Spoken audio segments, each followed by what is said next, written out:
नवीन पट्टनायक जिंदाबाद बीजेडी जिंदाबाद सुख चिन्ह जिंदाबाद नवीन पट्टनायक जिंदाबाद दीर्घ वर्षर दाबी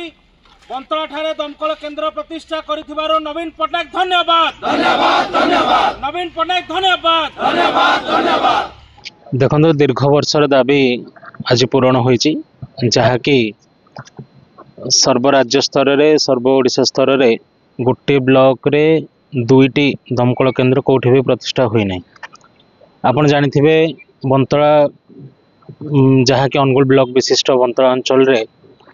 विगत बहुत वर्ष हेलानी गोटे दमकल केन्द्र स्थापन करने पई अनेक स्तर रे विभिन्न फोरम रे दाबी होई आसुथला। आमर पूर्वतन विधायक श्रीजुक्त रजनीकांत सिंह मध्य अनेक बार ओडिशा सरकार सहित आलोचना एवं अनेक प्रचेष्टा रे जहाँ होना कहीं गत 11 जुलाई 2023 मसीह यह मंजूर पाइला एवं परवर्ती समय रे आपण एक विरल जहाँ कि मु कहली गोटे ब्लॉक रे दुईटी दमकल केन्द्र स्थापन करने ओडिशा सरकार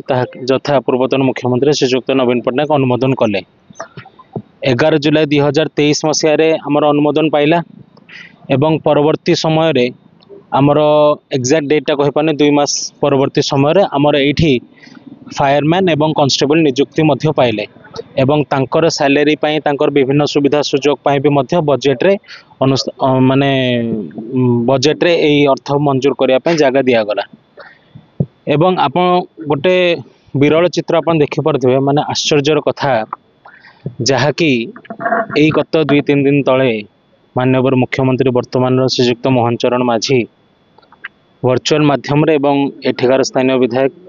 एवं सांसद को उपस्थिति रे यहाको उद्घाटन करा जाई अछि एवं विचित्र कथा जे कि श्रेय नौचंती जे कि जहाँ 24 वर्ष रे करि पालेनी ताहा हमें 10 मास मध्य रे करि देबु। मोर प्रश्न जदि आपण 10 मास मध्य रे करि देले ताहाले को बजेट रे एवं को फोरम रे आपण को अनुमोदन पाइ जंदी ताहा तथ्य दियंतु। आम पाखरे तथ्य रेडी अछि 2023 मसीहार कथा एवं कर्मचारी नियुक्तिर कथा एवं वर्तमान भी आपण जो देखि पारिबे जो अस्थायी शेड भी मध्य होइछि ताहा भी मध्य 10 लाख टंका रे तैयारी होइछि ताहा भी मध्य पूर्व सरकार समय रे अनुमोदन पाइछि। अस्थायी भाव रे कोन पे हला आमर प्रस्ताव थिला बंतला डाक बंगला एवं थाना मध्य रे जो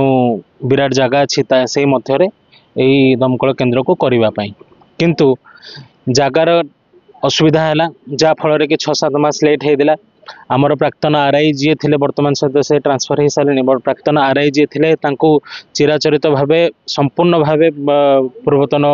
विधायक जड़ित थे आमे भी मध्य विभिन्न स्तर रे आमे जड़ित होकि केमिति सठिक भाव में आगेब एवं परमानेंट गृह केमिति हम से आमे चेष्टित थिलु। तो से जहाँ होना कहीं जेहेतु लोक मान असुविधा होची तो आमर जो पुरातन स्कूल अच्छे श्रीरामपुर थारे से स्कूल कोठघर को माने स्कूल घर को लेकिन अस्थायी भाव में केन्द्र करा जाइए। वर्तमान सरकार को अनुरोध रहिबो जदि से बाहबा नवा चेष्टा करूचंती कि प्रकृत रे जदि लोकंक पय कार्य करूचंती ताहाले यार परमानेंट गृह करिया पय पदक्षेप नियंतु एवं किभଳି भाबरे लोक मानकर सठिक डायरेक्टली सुविधा सुजोग से माने देई परिबे ताहा जदि नेबे ताहाले भी आमे दल मत निर्विशेष आमे समस्त बंतलावासी तांको स्वागत जणैबु।